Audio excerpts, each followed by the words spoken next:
నమస్తే friends, welcome back to Suma vlogs. నేను మీ సుమ. ఈరోజు హోమ్మేడ్ కుర్కురే చేద్దామండి. చాలా టేస్టీగా ఉంటుంది, చాలా ఫాస్ట్గా అవుతుంది, పిల్లలకు చాలా బాగా నచ్చుతుందండి. రెసిపీలోకి వెళ్ళిపోదాం రండి. ముందుగా స్టవ్ మీద ఒక గిన్నె పెట్టుకోవాలండి. మధ్యన పెట్టుకుంటే బాగుంటుంది. పెట్టుకొని ఒక గ్లాస్ నీళ్ళు పోయాలి. నీళ్ళు పోసిన తర్వాత హాఫ్ గ్లాస్ పోసాను నేను. గ్లాస్కి కొద్దిగా తక్కువ పోసుకోవాలి వాటర్. ఆ వాటర్లో కొద్దిగా వామ వేసుకోవాలండి, నలిపి వేసేసుకోవాలి. ఇలా నలిపి జీలకర్ర కూడా వేసుకోవాలి. జీలకర్ర వేసేసుకున్న తర్వాత దాంట్లోకి నువ్వులు, కొద్దిగా చిల్లీ ఫ్లేక్స్, సాల్ట్ ఇలా వేసేసుకోవాలండి. వేసుకున్న తర్వాత 2 టేబుల్ స్పూన్ ఆయిల్ వేసుకోవాలి. ఆయిల్ వేసేసుకున్న తర్వాత నీళ్ళు మసిలిపోతాయి కదా, నేను గ్లాస్తో వేసాను. ఇలా గ్లాస్ హాఫ్ వాటర్ తీసుకుంటే సరిపోతుంది. ఇలా రవ్వ వేసేసుకోవాలండి. మన ఉప్మా రవ్వ ఉంటుంది కదా, ఉప్మా రవ్వ వేసేసుకోవాలి. ఇలా కలిపేసుకోవాలండి.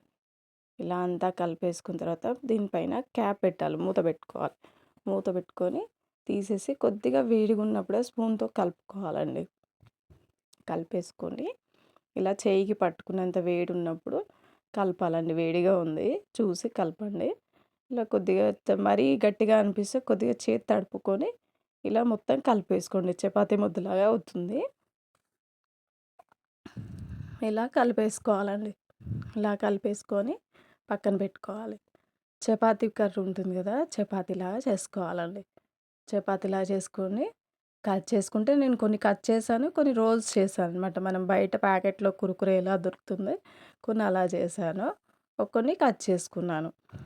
ఇలా కట్ చేసేసుకోవాలి.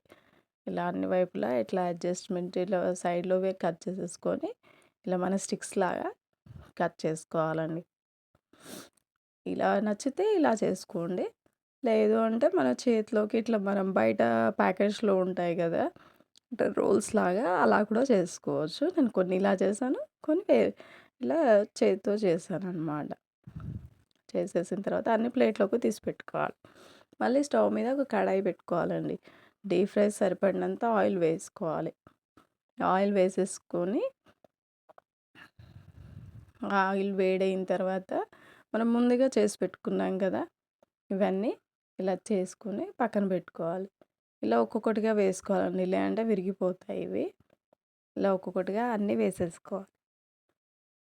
ఇలా వేసేసుకొని వేడవుతాయి కదా, చూడండి ఇలా బ్రౌన్ కలర్ వచ్చేంత వరకు వేయించుకోవాలండి. కొద్దిగా ఫ్రై కావాలి. ఇది మాత్రం హైలోనే పెట్టుకోవాలండి. రవ్వ కదా, హైలో పెట్టుకోవాలి. హైలో పెట్టుకొని బ్రౌన్ కలర్ వచ్చేంత వరకు వేయించుకోవాలండి. వేయించుకొని సర్వింగ్ బౌల్లోకి తీసుకోండి. ఇలా ఫాస్ట్గా అయిపోతుందండి. చాలా ఇష్టంగా తింటారు పిల్లలు. బయట కొనేదానికన్నా హెల్తీగా ఉంటుంది కదా ఇలా చేసి పెడితే.